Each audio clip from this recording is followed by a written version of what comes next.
Welcome to Dateline Polk with news about your local county government. I'm your host and Assistant County Manager, Leanne Thomas. Today, you'll learn about County Commissioners' actions from the July 9th meeting.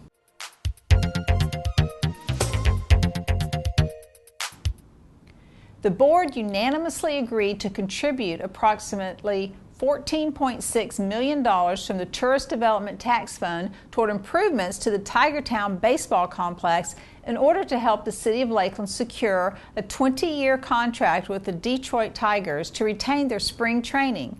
Mark Jackson, Director of Polk County Tourism and Sports Marketing, joins us now with the details. Well, a great decision today at the Board of County Commissioners meeting, and the Tourist Development Council recommended $17 million out of the fourth penny to help fund the retention and the construction of Tigertown complex. One of the things that the Board of County Commissioners that is, looked at was the impact that using almost 80% of the fourth penny on one project would have on other potential projects throughout the county.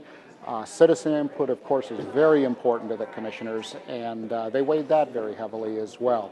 Nonetheless, the Tigers contribute about $47 million in economic impact annually, creates worldwide visibility, and it is a tremendous asset to Polk County. They've been here 77 years. Nobody has a relationship with a major league team like Polk County and the city of Lakeland, so we're proud of that.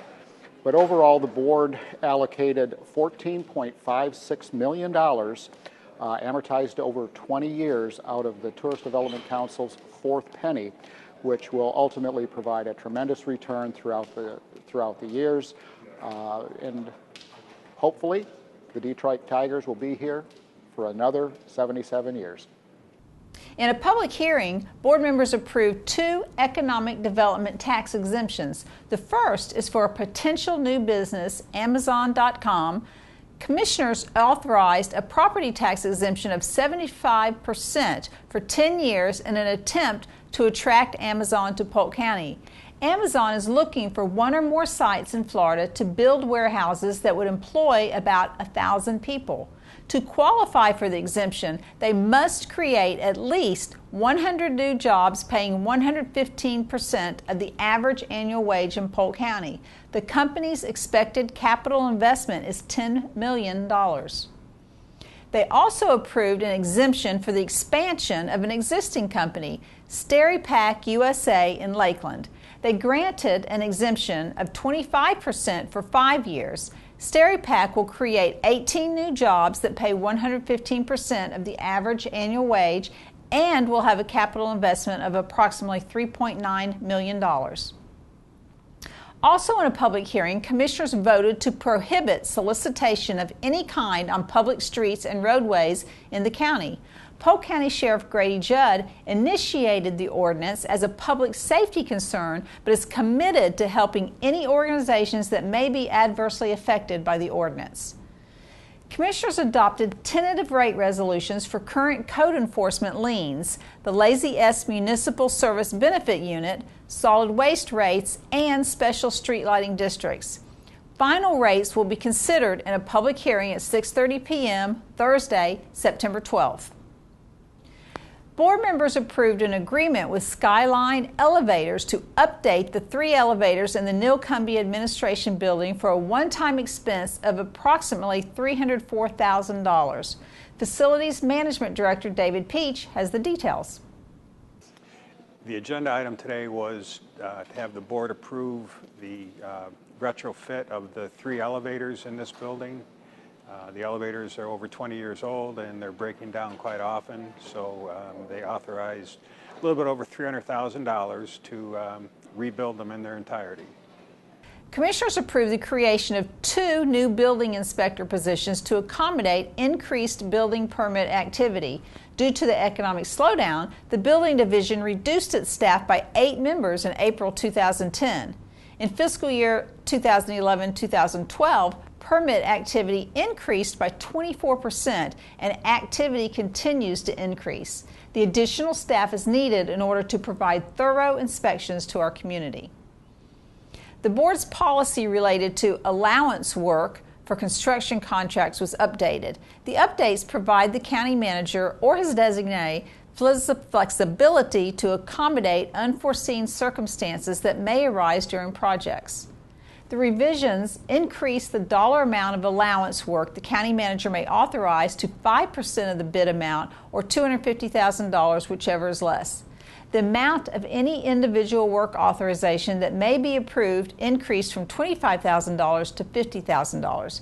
And the maximum number of days permitted to perform allowance work increased to 15% of the time stated in the contract or 60 days, whichever is less. In regular board action, commissioners approved the minutes from their board meeting held on June 18th, as well as disbursements from the county comptroller.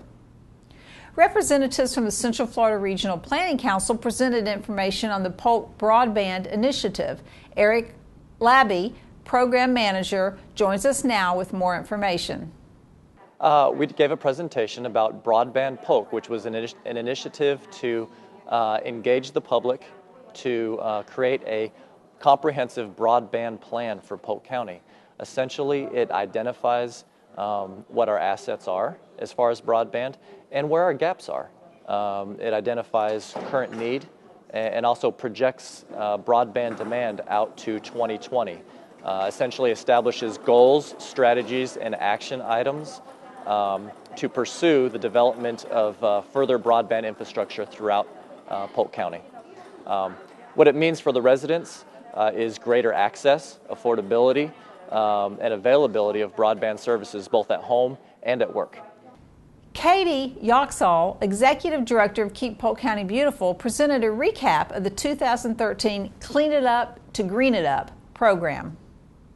Keep Polk County Beautiful gave a presentation before the Board of County Commissioners today on our Clean It Up to Green It Up program for the 2012-2013 year. We gave them a brief presentation letting them know how many thousands of pounds of trash we cleaned up throughout the community and how many thousands of tires. We're looking forward to doing it again another year. If you want some more information on Keep Polk County Beautiful, visit us at www.keeppolkcountybeautiful.org. Just in time for summer, the board proclaimed July as Lakes Appreciation Month.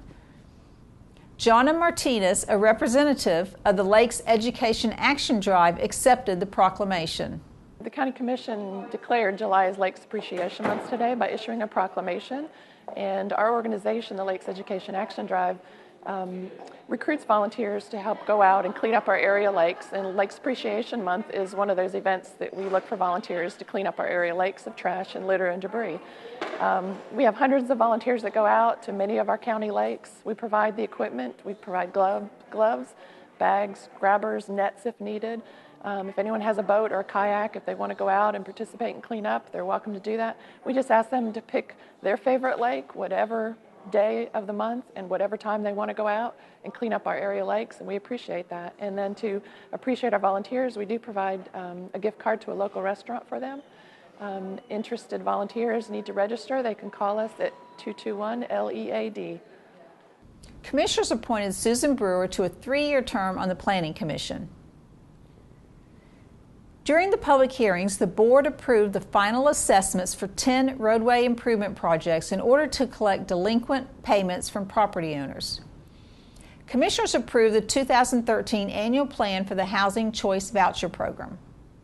Annually, the U.S. Department of Housing and Urban Development provides approximately $585,000 for rent subsidies to help provide housing for people with earnings below the established low-income scale. The program has no impact on the county budget.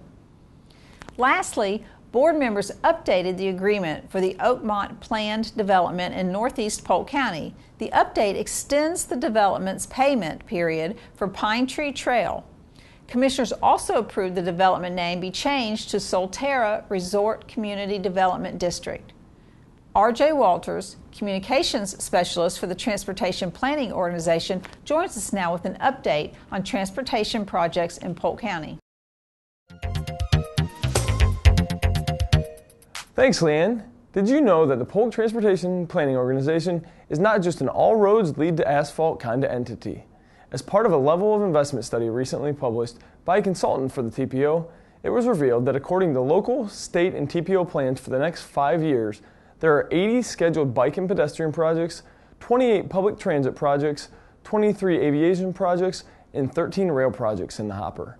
Did you know that on July 1st, a bus full of new laws were enacted in the state of Florida that likely affect you as a driver, such as school buses are no longer prohibited from exceeding 55 miles per hour, but still must obey posted speed limits. Motorists are legally allowed to intermittently flash his or her vehicle headlights at an oncoming vehicle, but law enforcement officials can still legally ticket people for using high beams when oncoming traffic is present. And bicyclists are not required to ride in the marked bike lane or as close as practicable to the right-hand curb or edge of the roadway when a potential conflict or turn lane interrupts the roadway or bicycle lane. And did you know that Florida not only has great orange juice, deep sea fishing, and amusement parks, it's actually home to some of the safest, most well-maintained bridges in all the land. If you did not know all or any of those tidbits of valuable information, then you are simply not in the know with the Polk TPO. But with a few clicks of a mouse or simply swipes of your finger for tablet users, you can be street smart and do your part by staying up on all of the news and discussions that are timely as part of the Polk TPO's planning process.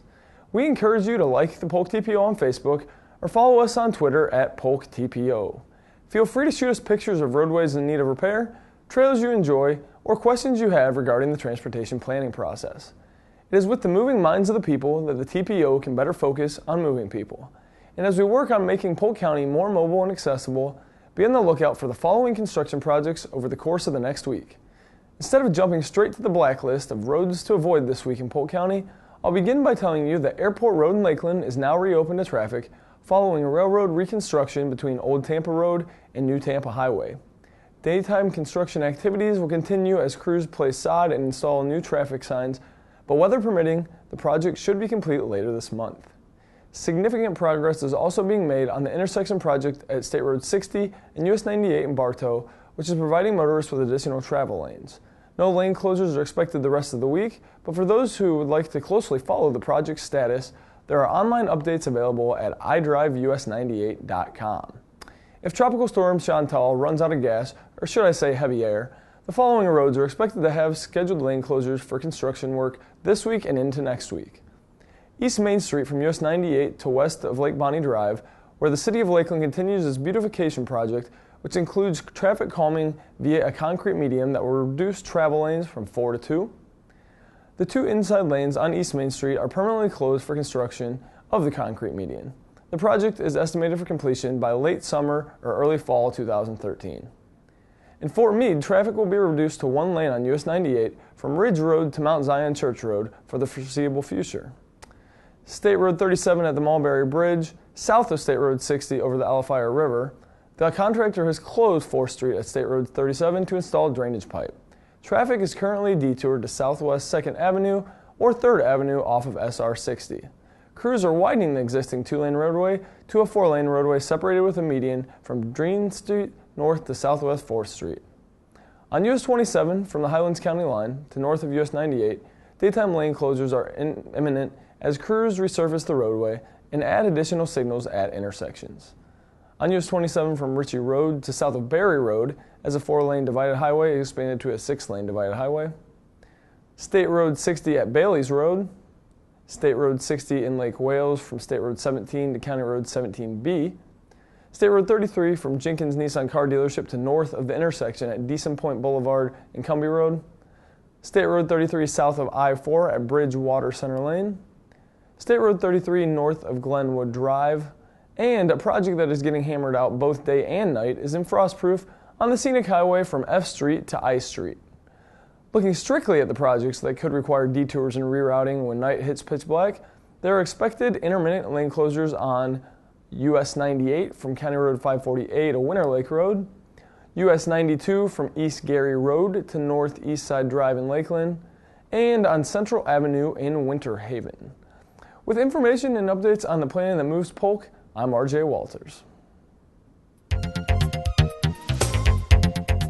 To keep current with programs and progress in the county, visit us online at polk-county.net or follow us on Facebook and Twitter. We also encourage you to join us at the next scheduled board meeting at 9 a.m. on Tuesday, July 23rd. Thank you for watching this edition of Dateline Polk.